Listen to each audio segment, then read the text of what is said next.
We use this technology to help us be smart with our use of human time because humans have a lot of skills that we still can't turn over to a robot or to an artificial intelligence system. We have a lot of intuitive knowledge, especially really good pig stockmen, right? They sense when something is off, and but when they've got so many pigs, you need the technology to maybe direct them a little bit, and then once they're in there with the pig, they might be like, ah, this is what you need, and and that might also be more satisfying for the human worker also, right? They're not necessarily just doing the mundane, repetitive manual chores, but they're doing the thoughtful caregiving chores that they might see results from and feel satisfaction in terms of problems they're solving.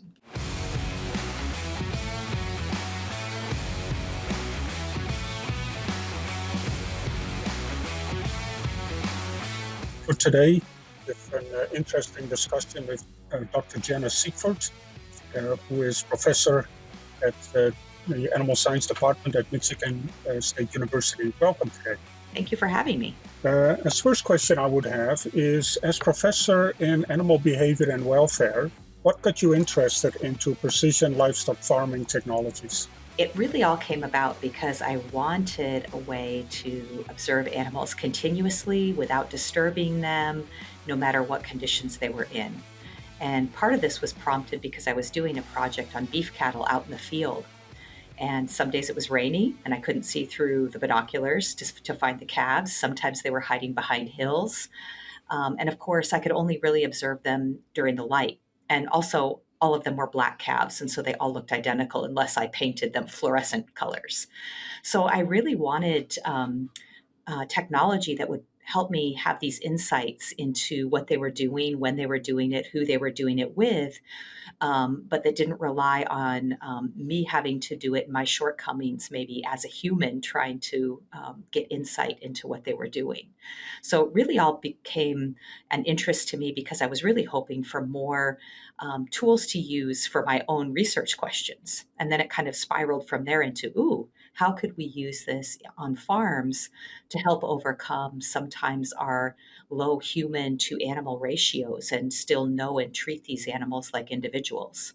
So, is there anything that you then learned from your research with beef cattle that you can then make use of in the research that you do with precision livestock farming technologies on swine farms?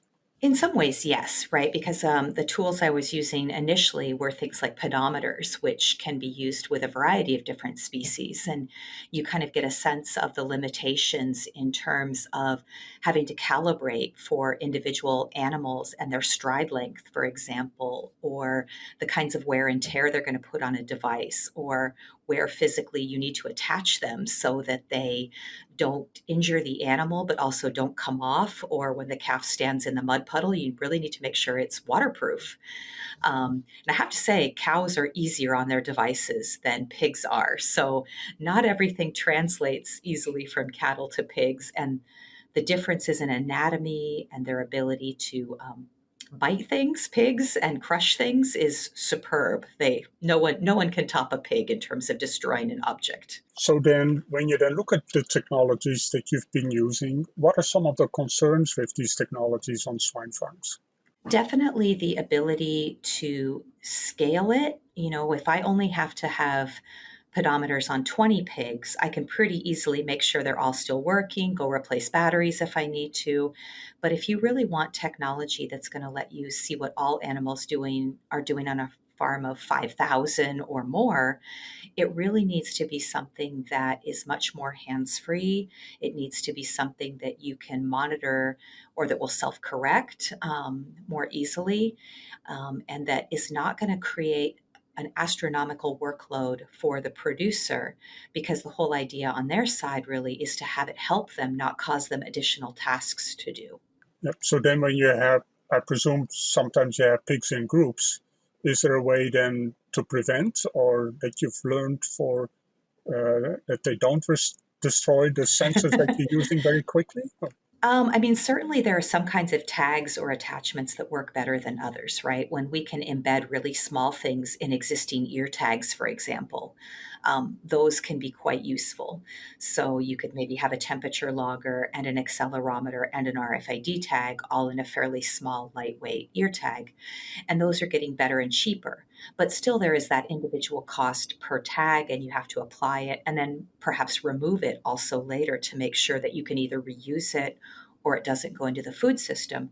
So, some of the other things that can be really valuable are the remote technologies like microphones or cameras, where you're not actually having to attach something to the animal, but that still doesn't remove all the concerns, right? You never want the microphone or the camera within reach of the pig unless it's very well protected. So that kind of limits maybe the angles you can look at or whether you can get close enough to really focus in on individual animals or pens. Is there anything relative to the environment that the sensors are being kept in? I can imagine dust or Oh, yes. Dust is definitely one. Humidity, so if they're in kind of a moist or pen environment, or if we're using power washing, those can cause corrosion as well as the presence of ammonia in the rooms. So, certainly, you have to have really robust equipment. And then, of course, if you have flies or spiders, and you could potentially have them obscuring the lens or things. And then the rodents, they really love a nice warm CPU unit to go make a nest in. And they will destroy cables and chew through everything, as part of their quest to be warm and have a nice, safe nest. So there are definitely challenges for sure. of course you use these technologies for benefits. So what in what ways can the data from these technologies be used by the pig industry, by the swine industry, to create some benefits for producers? So, one of the ways is by automating the recording of certain kinds of data we might collect manually anyway, right? So, things like the weights of pigs, if they go through an automated weigh scale or are weighed by a camera, and those kinds of things can be recorded to easily track growth rates or dips in growth that might indicate there's a health problem. So, then maybe producers have an easier time of seeing when the pigs are ready for market, if they need to sort some pigs out and keep them versus ship others sooner. So, of course, those have some very clear, production benefits. But some of the deeper data, like whether or not the pigs are feeding on a regular basis or with their usual pattern, you can also, of course, you can get feed efficiency curves from those things and use it to calculate growth rates. But you can also see whether there's early signs that a pig is getting sick or maybe being bullied in a pen. So, if a pig that always feeds at 7 a.m. suddenly isn't feeding at 7 a.m., then maybe that pig is starting to get sick or has an injury. So you have a clear production benefit, but you could also kind of maybe double use that data and get some other insights that could allow for early management without a whole lot of extra work, right? Because that data is already being captured. So you indicate feed intake, and feed intake behavior is very important for a variety of items. So one of them is how pigs grow, and perhaps uh, have an early observation if pigs are becoming sick. Are there Yeah. are there perhaps any other sensors that you have been using to detect animal welfare or if they're sick within a group? Cough monitors certainly can be used. Those can function best at a group level, but increasing adaptations to microphone design can make it a little bit easier to pinpoint. And if you have a microphone cough monitor, maybe coupled with an RFID reader or a computer vision system, then maybe you can actually narrow it down to an individual or individuals that are starting to show signs of a respiratory issue. Water monitors also, right? Like if you've got Yep. meters on your lines, you have a pretty good sense of what these pigs drink on a regular basis. So if water goes through the roof, are they hot and they're trying to compensate, or is somebody playing with a drinker line, or has it broken? Right. And of course, things like water and feed consumption. Animals that are sick tend to go off both of those. But for some diseases like diarrhea, for example, water consumption could increase because the pigs are offsetting that loss of fluid. So sometimes it's not one single input alone, but the ability to even combine, right, to get this multifaceted look at the animal so that you can really get specific with your diagnostic, not just say something's wrong, right? That isn't always very helpful. So then, why is then data from individual pigs better than for entire groups of pigs or pens of pigs? Even though we have strong genetic selection for uniform growth rate or resilience or things like that, and even though we're managing them with the same diets and lights and husbandry, each pig is still an individual.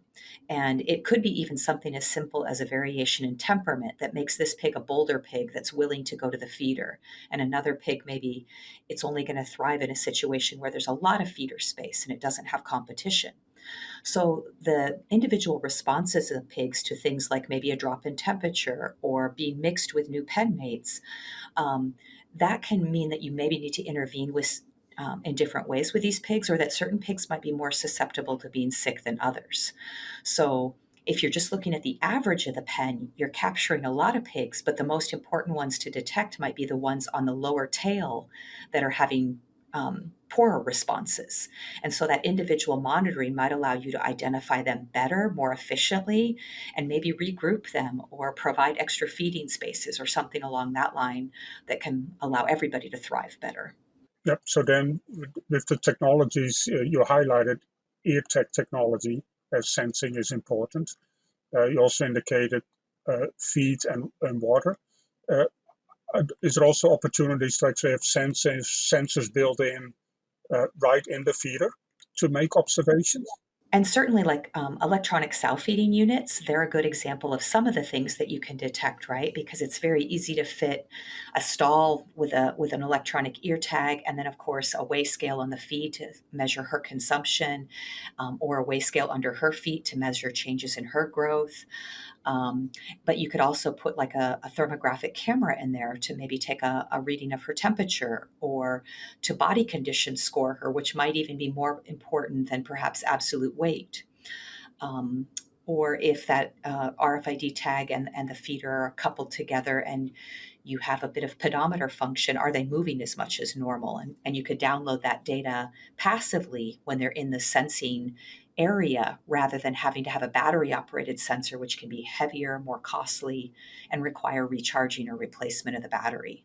Of course, in all these systems that you're describing, you're collecting a lot of data. So, what have you then put in place to use that data and turn it into information that might be helpful for the producer as an action item? Yeah, because nobody wants to look at 6 million lines of code and nobody could make sense of that, right? So, yeah, having the data is one thing, but it's really key that you've got the processing on the back end to turn that into actionable information. And so, a lot of the technology really needs strong validation to connect the data back to some kind of important metric, whether it's performance or welfare, and that has to be validated not only on the small scale in a research setting, but then also scaled up to make sure it translates to a different environment or group size.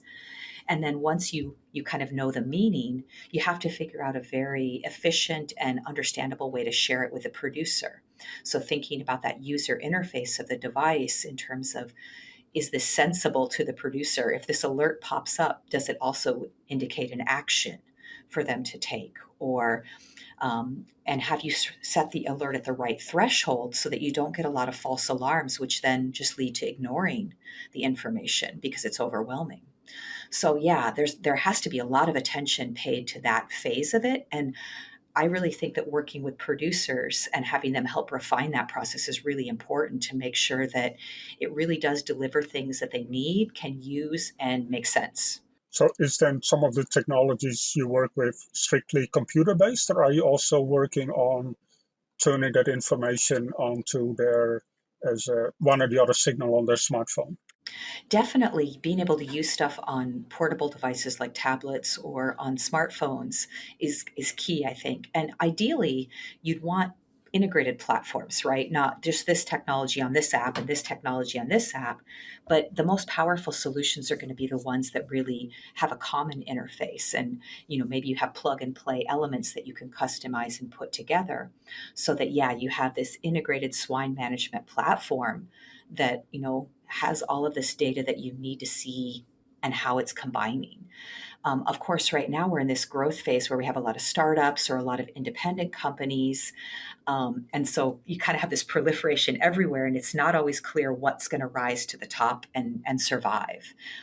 So it can be a little bit daunting to figure out what to do or how to make it work within your existing management environment, basically. So then when you then look at the pork production from like a sow, gestation, lactation, grow finish, and nursery, where have you done some research and have made some advances relative to using these technologies for making for observations? So some of the work I'm most involved with is really trying to figure out those validations at a usable scale, right? I've worked with a bunch of very small projects, and I've reviewed a bunch of things where one of the constraints is you can't just test this on 6 pigs. You have to test it on 6,000 pigs. So one of the really big things that my team is working on now is this collaborative effort to build kind of freely shared resources that maybe we're not doing the development of the PLF ourselves, but now other PLF developers can say, I need this big video data set for gestating sows because I want to develop X application. But how do you get all that video? It's really expensive to collect and do that kind of thing. So we're trying to make these data sets that are kind of common repositories, both by combining our work with that of other researchers, but also just by going out and collecting some of that information. So that's where we're really trying to make an impact, is by giving people basic information to or data to work with for development. And then in your validation, are you then strictly looking at things from the outside of the pig, so sounds, body shape, feed intake, or do you sometimes also go within the pig and look at some physiological parameters that may explain what you observe? So I've done a little bit of work actually more on the genetic side, where we're looking at how the underlying genetics relate to some of the data that we're seeing. But a lot of our work recently with the team I'm involved with has been computer vision based. Okay. So we are looking a lot at the externals, but we have colleagues like veterinarians on the team as well who are interested in some of those other measurements for sure. Could you perhaps elaborate a little bit more on what you observed on the genetic side? So one of the things we were really looking at was whether, mixing pigs into unfamiliar groups can happen at multiple stages of a pig's life. And maybe one of the most important stages is the gestating sow stage, especially if we're group housing and we have dynamic groups where pigs are leaving and entering, perhaps at different times because they're large, they can inflict a lot of damage, and you don't want to lose a litter of piglets also. And so we were looking at, kind of comparisons of fighting, basically, who was initiating the fight, who was being bullied, and underlying genetic aspects. So kind of trying to do like a social genetic index, not just, she individually performs well, but she performs well in a group and integrates well in a group. And we did find that there were definitely features that were heritable. And by looking at traits such as lesion counts, rather than having to analyze hours of video, sometimes you can get a proxy, and it's much quicker to look at a kind of how many injuries a sow has rather than hours and hours of video, right? So trying to figure out how to make that more efficient. Okay. And there's still some work underway there with respect to like social network analysis too, and putting that data together to see the group composition and dynamic as a whole, to see if that allows us to decide how to group animals maybe as well. Basically, you may be rewording some here a little bit, so apologies for that. But so it is possible to genetically select pigs that better behave, if you will, in a group environment. Yeah, so some pigs certainly have kind of either maybe a better sense of their own competitive ability or that of others, or maybe they also not only engage in aggression to form a hierarchy, but also in these affiliative behaviors that create social bonds, right? Because this isn't something pigs do in under natural situations. We have very small matrilineal groups that live together, and the mothers usually introduce new piglets to that group. But of course, the production environment is very different. And so we sort of need to pay attention to what's going to make a successful pig under those conditions instead. Yep, interesting. What do we have to be mindful of as we rely more on technology? Yeah, so this is something that I think about a lot because the technology is really powerful, and we've talked about the fact that it can generate a ton of data. But I think we always have to keep a pulse on whether or not it's telling us what we think it is, and whether or not we're allowing the technology to make too many decisions that might take us in directions we don't intend. So, as we kind of balance production efficiency with societal expectations and maybe environmental resource use, we have to think about whether the technology is letting us do all of those things well simultaneously, or is it simply maximizing efficiency? And then later the public might say, wait a second, you've created Franken pigs, or this, even more artificial environment and rearing system. And where are the humans in this system? So we don't want to necessarily lose our social responsibility, our ethical responsibility in terms of taking care of these animals. So we kind of, I think, need to be mindful of how much power we grant it, and to be thoughtful about that, not just to let it happen, but to really be thinking actively about what could some of the consequences be if our food system is entirely controlled by artificial intelligence. Could there be downsides? But then, for the same token, if you have a certain amount of workers in the barn, if you will, and we use the technology that you described carefully, it may also allow more time to be spent on animals that have more needs versus the ones that are doing well. Yeah, so to me, in the best world, right, we use this technology to help us be smart with our use of human time, because humans have a lot of skills that we still can't turn over to a robot or to an artificial intelligence system. We have a lot of intuitive knowledge, especially really good pig stockmen, right? They sense when something is off, and but when they've got so many pigs, you need the technology to maybe direct them a little bit, and then once they're in there with the pig, they might be like, ah, this is what you need.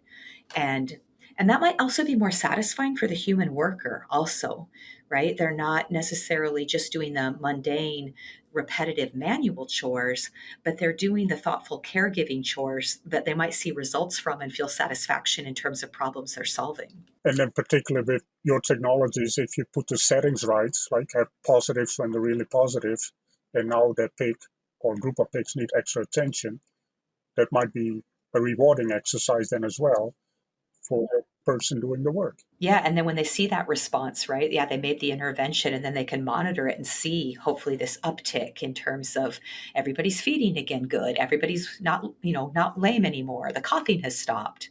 And so yeah, they should hopefully get that kind of positive feedback as well in terms of, yes, I made a difference. Anything else that you would like to add relative to what we discussed? I guess I would just say that to me, one of the things that's most important as we think about this technology is to make sure that we do engage all the stakeholders that are relevant, right? So I've mentioned how having the perspective of the producer, the stock person on the farm that has to actually use it is really critical. But I think also thinking about how could we even turn this into possibilities for transparency, traceability in the food chain, or consumer trust, right?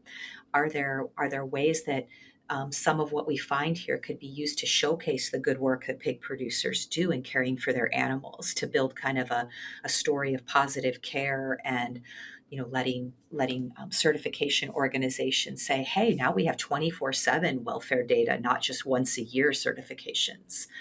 How do we maximize the good we can get out of this?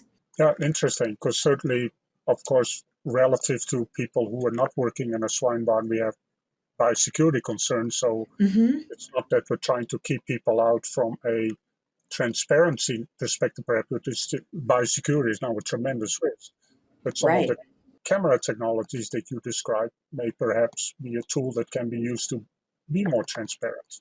I mean, zoos do an amazing job, right, of having webcams for all of their cute baby animals and things like that. And there certainly could be, maybe ways to, even if it's just a board that shows the data tracking with snapshots of the animals here and there, right? Because we do want to be mindful of producer privacy concerns or worries that things could be taken out of context, right? There's definitely things we also need to think about in terms of producer protections, data ownership, and making sure that producers have some power in that realm too.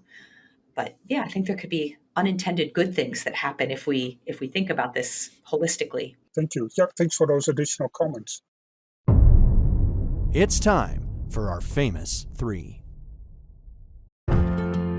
Swine Veterinary Partners offers a full range of animal health and production services to Canadian pork producers. We approach health management through personalized solution with concern for profitability while taking into account performance and the well-being of your animals. Is there any swine-related resource that you really like for your line of work or beyond? Yeah, no, I think one of my favorite books, especially because it just got updated, is Advances in Pig Welfare. And that one actually has chapters on very practical things like management, including a new chapter on technology in swine husbandry. Okay. So it's kind of always growing and evolving, and it usually contains a really thoughtful selection of chapters and very solid people with good experiences writing them. So, yeah, I like that one a lot. Yeah, because it's directly tied to what we just discussed. Yeah. Yeah. From your perspective, what sets successful professionals in your discipline apart? To me, resilience is really important. And for me, that's kind of a combination of a positive outlook when you're faced with challenges or obstacles. You kind of see them as opportunities rather than stressors. And then this is also maybe common to producers too, right? That ability to be adaptive and creative when you've got a problem. I think producers solving problems in the barn are some of the most creative and resilient people I've ever seen in terms of, uh, making the best out of like baling twine and duct tape to get a Yep. lot of good things done. Yep. But I think that's true as a scientist too. When you do research with live animals, it never goes to plan ever. So you have to have plan B, C, and D at least. Yeah, I couldn't agree more. So, yeah, thanks for your comments for today. So, this concludes another episode of Swine It and the podcast. And I thank you for your attention today. Thank you very much for having me as well.